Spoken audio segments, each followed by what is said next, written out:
మధుసూదన్ రావు గుర్తుపెట్టుకో, ఎల్లకాలం ఇలా మాదిరిగా ఉండదు. ప్రజాస్వామ్యంలో ఉన్నాం మనం. నీవి టోపీ మీద ఉన్న సింహాలకు అర్థమేమిటో తెలుసా? అధికారంలో ఉన్న వాళ్లకు సెల్యూట్ కొట్టడం కాదు, ప్రజాస్వామ్యాన్ని కాపాడడం కోసం మీరున్నారు.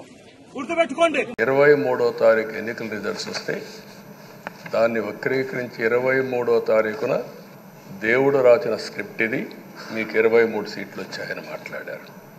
ఇప్పుడు నేను అడుగుతున్నా, కూటమికి 164 సీట్లు వచ్చాయి. 1, 6, 4 కూడుకుంటే 11 వస్తుంది. రాష్ట్రంలో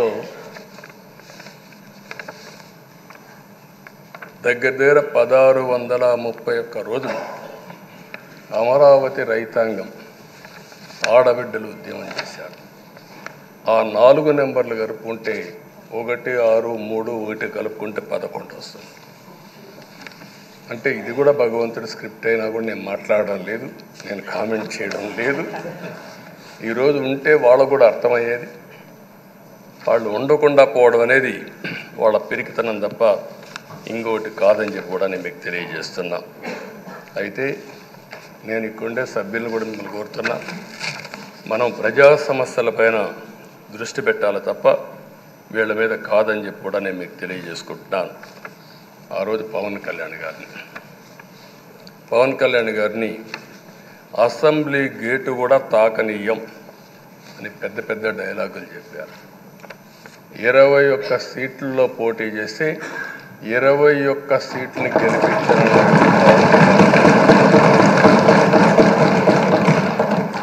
వైనాట్ 175 అని చెప్పి 11 కూడా తెచ్చుకోలేని నాయకత్వం. అంటే ఏ విధంగా మాట్లాడారు అనేదానికి ఇది ఒక ఉదాహరణ. ఆ రోజు పవన్ కళ్యాణ్ గారు చాలాసార్లు, నేను కూడా అన్నాను, బయట చాలామంది అభినందించారు. ఎక్కడ తగ్గాలో తగ్గడం, ఎక్కడ గెలవాలనో గెలవడం నేర్చిన వ్యక్తి పవన్ కళ్యాణ్ గారు. ఈ రోజు నుంచి రాష్ట్ర ప్రజలు మీ హుందాతనం చూస్తారు. డిబేట్స్ వెనకాల దాక్కుని సంస్కారహీనమైన భాషలని భావాలని రకరకాల మాధ్యాల్లో విరజిమ్ముతూ ఉంటారు. దాని నియంత్రణ మీ ఆధ్వర్యంలో ఇక్కడి నుంచే మొదలవ్వాలి. ఇందాక సభానాయకులు గౌరవ ముఖ్యమంత్రి శ్రీ చంద్రబాబు నాయుడు గారు చెప్తారు, ఆడబిడ్డలు ఏ విధంగా నలిగిపోయారు ఈ రాష్ట్రంలో గత 5 సంవత్సరాల్లో. చిన్న లేదు, పెద్ద లేదు, ఎవరని లేదు. ఎవరన్నా సరే ఒక మాట మాట్లాడితే వాళ్ళు వ్యక్తిగతంగా దూషణ, సోషల్ మీడియాలో వాళ్ళని క్యారెక్టర్ అసాసినేట్ చేయటం, వాళ్ళు పెద్ద నాయకులు కావచ్చు, కార్యకర్తలు కావచ్చు, లేదా వాళ్ళకి ఎదురు తిరిగి ఒక ఒపీనియన్ చెప్పి ఎవరైనా సగటు మనిషి కూడా కావచ్చు, అది ఇక్కడతో ఈ రోజు నుంచి ఆగిపోవాలి అధ్యక్ష. అది మీ ఆధ్వర్యంలోనే మొదలవ్వాలి.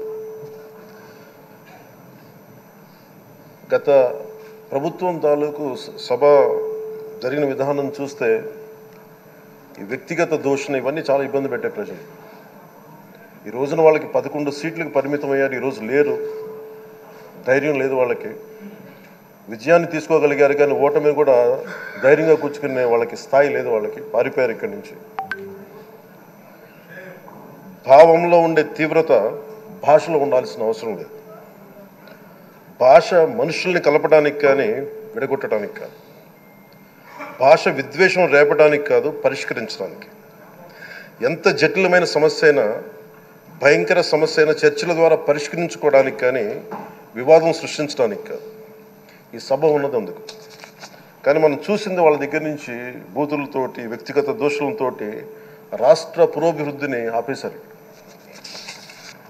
అలాంటి సభ కాకుండా ఇందాక మన పెద్దలు శ్రీ గౌరవ ముఖ్యమంత్రి చంద్రబాబు గారు చెప్పినట్టుగా ఇది భవిష్యత్తుకి ఇది ఒక ప్రమాణం అవ్వాలి. 2047 వరకు ఇంత అద్భుతమైన స్థానంలో మనకి ఆంధ్రప్రదేశ్ తెలుగు జాతి ఉన్నత స్థాయికి వెళ్ళాలంటే ఈరోజు మనం వేసే ప్రతి అడుగు అది భవిష్యత్ తరాలకు ఒక ఒక టచ్ స్టోన్గా ఉండిపోవాలి, ఒక గిట్ రాయిగా ఉండిపోవాలి. ఈ రోజున ఈ సభలో ఉన్న గౌరవ సభ్యులందరూ చట్టాలు చేయడానికి ఉన్నారు, చట్టాలు ఉల్లంఘించడానికి కాదు. విభేదించడం అంటే ద్వేషించడం కాదు, వాదించడం అంటే కొట్టుకోవడం కాదు. ఇవన్నీ విభేదించడం, వాదించడం, ఇవన్నీ ప్రజాస్వామ్యానికి చాలా మౌలికమైన పునాదులు. ఆంధ్రప్రదేశ్ ఆవిర్భావం జరిగి అసలు భాషా ప్రయుక్త రాష్ట్రాల ఆవిర్భావమే మన ఆంధ్ర రాజ్యంతో మొదలైంది. ఇప్పుడే అన్న పవనన్న అన్నట్టు క్షణికావేశం కూడా ఉండేది, ఇప్పుడు ఇంకా అవకాశం లేకుండా పోయింది. 1983లో విశ్వవిఖ్యాత నడసార్వభౌమ స్వర్గీయ శ్రీ నందమూరి తారక రామారావు గారు ఆనాడు తెలుగుదేశం పార్టీని స్థాపించినప్పుడు 25 సంవత్సరాల వయసులో మీరు ఆనాడు పోటీ చేశారు, ఎమ్మెల్యే అయ్యారు.